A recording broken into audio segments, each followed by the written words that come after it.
Hey guys, welcome back. My name is Ashanti and thank you for joining me. Now today we are going to be discussing the throat chakra, and this is the fifth chakra in our chakra energy system. And guess what? We got two more chakras after this one. So we're almost done with this series, guys, and I hope you have been doing the work. I know I have, and it has helped me out tremendously. So let's get into it.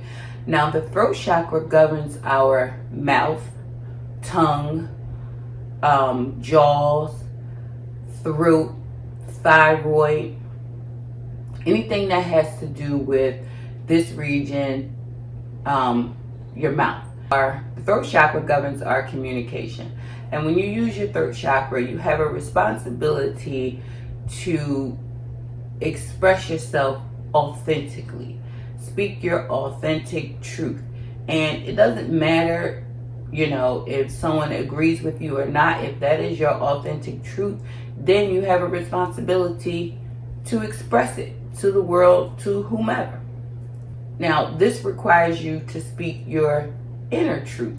So no one can tell you what your inner truth is. So if you feel like your inner truth may be controversial, guess what? It's just controversial. Your truth is your truth, period.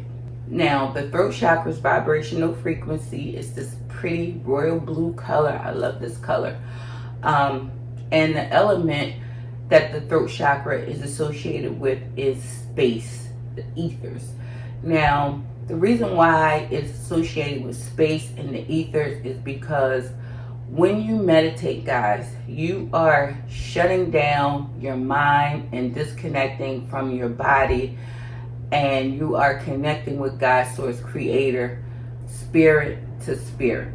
And the only way that you can do that is in the ethers.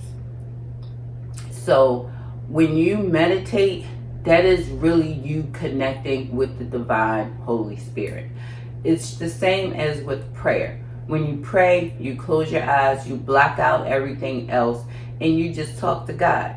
I mean, I've spent hours on my bedroom floor just talking to God. So there could be a parade, a fire, anything going on. But when I'm in that zone, in that space, in the ethers, talking to God, I don't hear or see anything going on around me. So that is the power of prayer and meditation. That's where you connect to God's source. So when you're meditating, it's not just about quieting your mind. It's about connecting spirit to spirit. Now let's get into what it looks like when your throat chakra is in balance. When your throat chakra is in balance, you have a difficult time connecting to your true authentic self.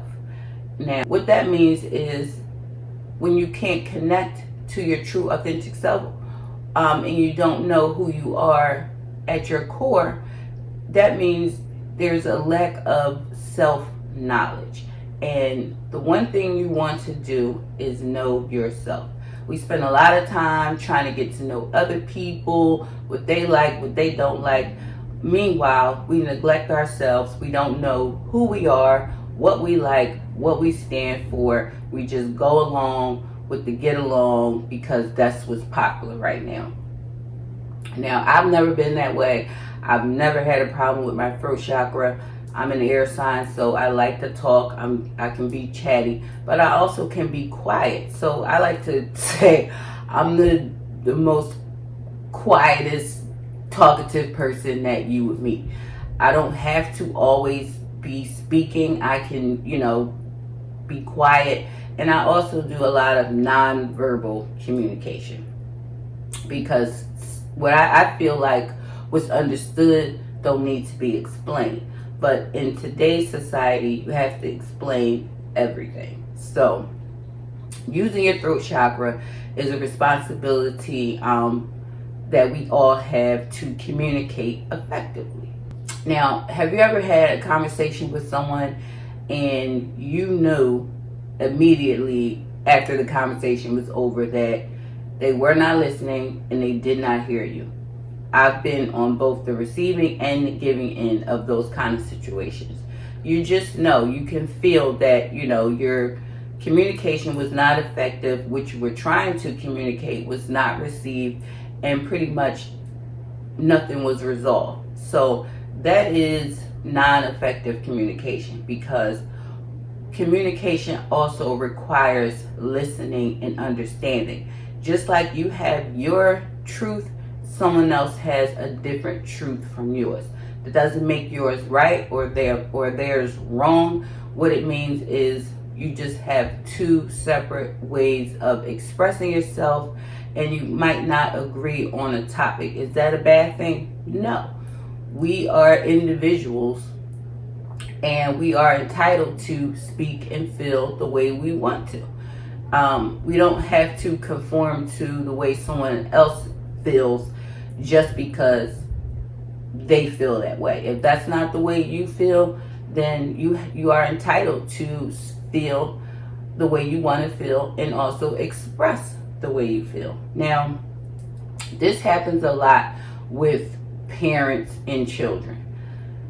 Normally, the parent communicates something and the child either listens or they don't listen. And normally, parents always think, okay, I'm older than you, I've been around longer than you, I know what I'm talking about, you need to just do what I say, which is not always the case. So we need to listen to our children, especially the young ones, because any child under 5 will tell you the truth. They will tell you if they don't like you, if they don't like the way you look, if you're too fat, too skinny, whatever. A child will tell you and not feel bad about it. They'll tell you with a smile on their face. And that is the beauty of authentic communication. Now, you could get mad at the child, but it's not going to change the way the child feels. And they already told you, so why not just accept the fact that that's the way they feel and move on? Now, most times when we ignore our inner voice, it's because we're probably afraid of the backlash that we'll receive by speaking our truth. But who are you afraid of? What backlash is worse than denying your true authentic self, your true feelings? The backlash that's going to be worse is your inner self saying, you betrayed me. That's more trauma that you have to deal with. So I would suggest, whether you feel like it may be offensive, right or wrong, whatever the case may be, stand in your truth. I always live by these words. Mean what you say and say what you mean. Be deliberate in your communication and don't go back on it. Stand firm in how you feel. An overactive throat chakra would be, you just talking too much, dominating conversations, not listening, not giving someone else a chance to speak. That's when you need to adjust your throat chakra to be more open to hearing and receiving messages from other people. When your throat chakra is balanced, you have no problems expressing yourself. You don't come off offensive. You just come off as, this is my authentic truth and I'm going to speak it. Whether you agree with it or like it, it doesn't matter. This is my truth and I'm standing in it. Let's get into the physical symptoms of a blocked or imbalanced throat chakra.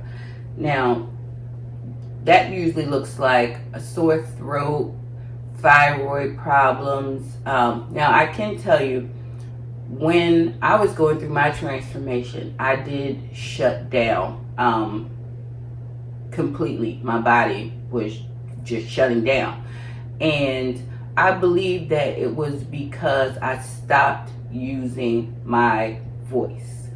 I just didn't really have anything to say. I was living inside my mind, and that's a dangerous place to be.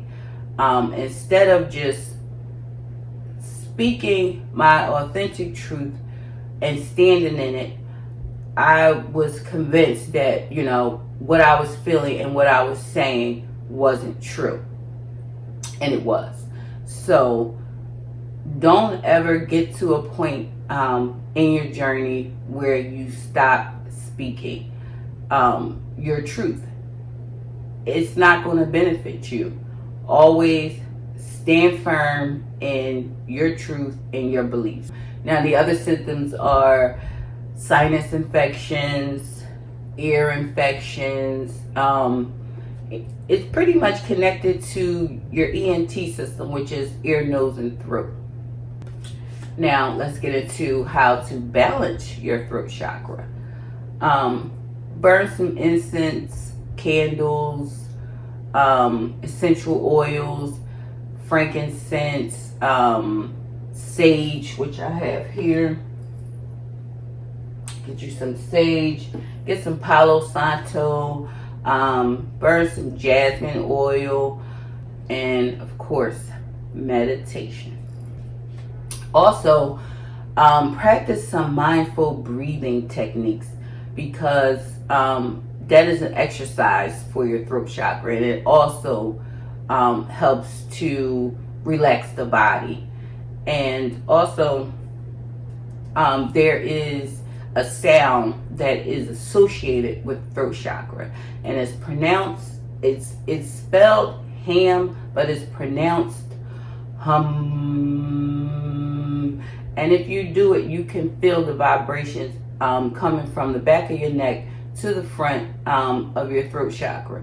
So do that a few times a day, or if you feel like your throat chakra is blocked or you're not speaking up, just practice that sound. And also another good thing is screaming into a pillow. Well, you could scream, but I chose to scream into a pillow because I have neighbors and I didn't want them to think that something was going on, over here and call the cops or anything like that. So I used a pillow, and when I tell you, that actually did work. So if you are doing the throat chakra exercises, go ahead and get you a nice big pillow and just let off a couple of good screams into it.